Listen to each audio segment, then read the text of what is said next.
बिस्मिल्लाहिर्रहमानिर्रहीम। एक दिन एक फ़कीर अंगूर लेकर हज़रत मोहम्मद सल्लल्लाहु अलैहि वसल्लम की खिदमत में हाजिर हुआ और अंगूर पेश किए तो हज़रत मोहम्मद सल्लल्लाहु अलैहि वसल्लम ने अंगूर लिए और खाना शुरू कर दिए और अंगूर खाते हुए मुस्कुराते रहें तो वह फ़कीर बहुत खुश हुआ और फूले नहीं समा रहा था। असहाब इंतज़ार में थे कि आप सल्लल्लाहु अलैहि वसल्लम वार में उन्हें भी शरीक करेंगे, लेकिन ऐसा नहीं हुआ और हज़रत मोहम्मद सल्लल्लाहु अलैहि वसल्लम ने सारे अंगूर खा लिए। वह फ़कीर खुशी खुशी वहाँ से चल गया। एक सहाबी ने पूछा, या रसूल खुदा, आप हमेशा हमें भी खाने में शरीक करते थे, लेकिन आज अंगूर खुद खा लिए और किसी को शरीक ना किया। हज़रत मोहम्मद सल्लल्लाहु अलैहि वसल्लम मुस्कुराए और फरमाया, देखो आपने कि मेरे अंगूर खाने से वह शख्स कितना खुश था। अंगूर इतने लख्त थे कि अगर मैं आपको भी खाने को कहता तो आप न खा सकते, और उसकी खुशी फीकी पड़ जाती और वो परेशान हो जाता। एक दिन रसूल खुदा सल्लल्लाहु अलैहि वसल्लम के साथ नमाज जोहर जमात में पढ़ रहे थे, लेकिन मालूम के खिलाफ हजरत ने आखिर दो बातों को बहुत जल्दी तमाम कर दिया। नमाज के बाद लोगों ने आपसे पूछा, या रसूल अल्लाह खुदा, क्या आप कोई हादसा पेश आया है, इतना जल्दी नमाज कर दी? आप सल्लल्लाहु अलैहि वसल्लम ने फरमाया, तुमने बच्चे की रोने की आवाज़ नहीं सुनी थी?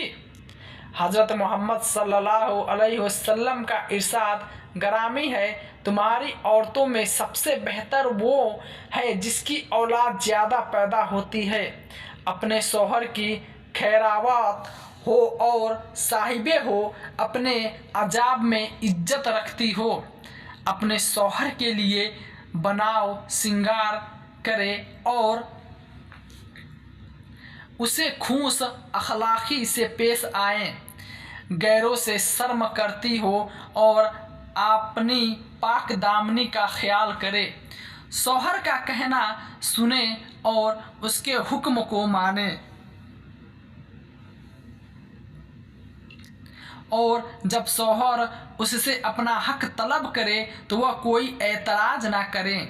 उसके बाद फरमाया, तुम्हारी औरतों में सबसे बदतर वो है जो अपनी कौम में जलील हो और अपने शौहर पर मुसलसल हो, बच्चे ना पैदा करती हो कि ना रखती हो, बदकारी की परवाह ना करे, जब शौहर मौजूद ना हो तो दूसरों के दिखाने के लिए बनाव सिंगार करे, जब शौहर आ जाए पर्दानशील बैठे, उसकी बातें न सुने, उसकी इताअत ना करे, और जब शौहर उससे गलत करे तो उसके बदअखलाकी से पेश आए।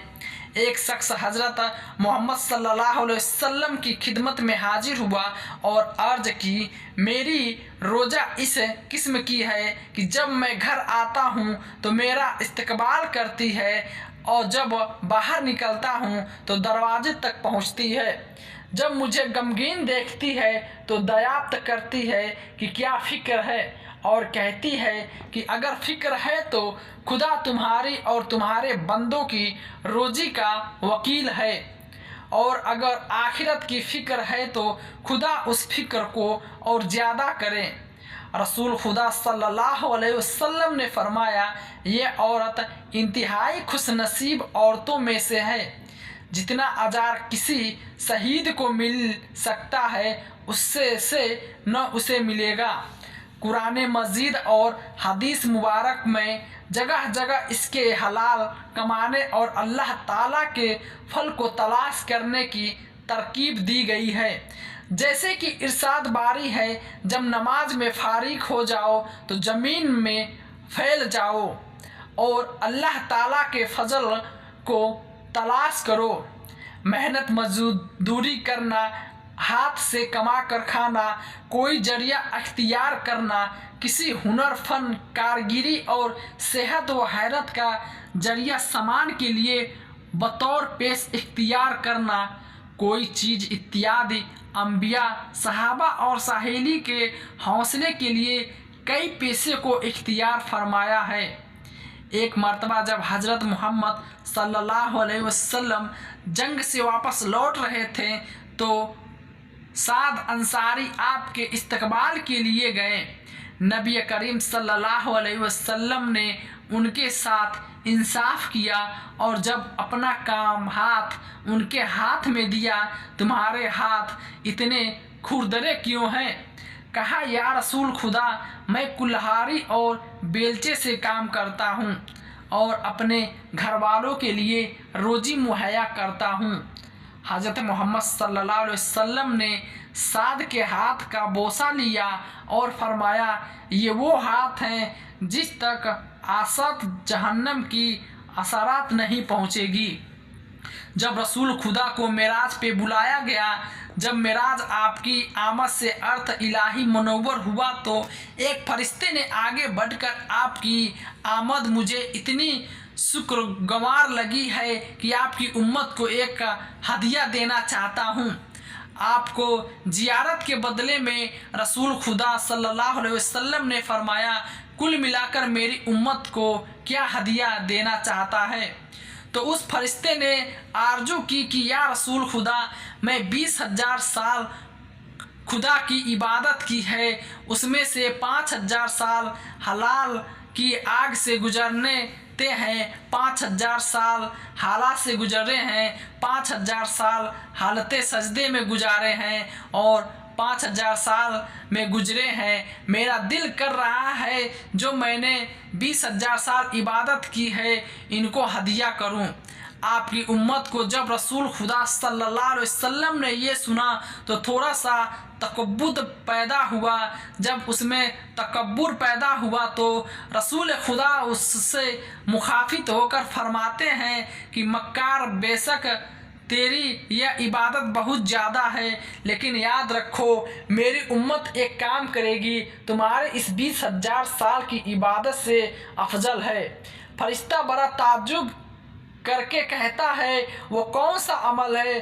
तो रसूल खुदा सल्लल्लाहु अलैहि वसल्लम ने फरमाया, याद रखो जब भी मेरी उम्मत में से कोई बंदा मुझ पर एक दफ़ा दरूद भेजेगा, उस तेरी सारी इबादत का सवाब उसके नामे अमाल में लिख दिया जाएगा। दोस्तों, जितना ज़्यादा हो सके दरूद भेजते रहो, और क्योंकि दरूद की बहुत ज़्यादा फजीलत है। हज़रत मोहम्मद सल्लल्लाहु अलैहि वसल्लम अपनी ज़िंदगी की इब्तिदाई सालों में जब मक्का के तरफ में ज़मीन जियाद में पानी करते थे तो गलत और तन्हाई से मासूम हो जाते थे।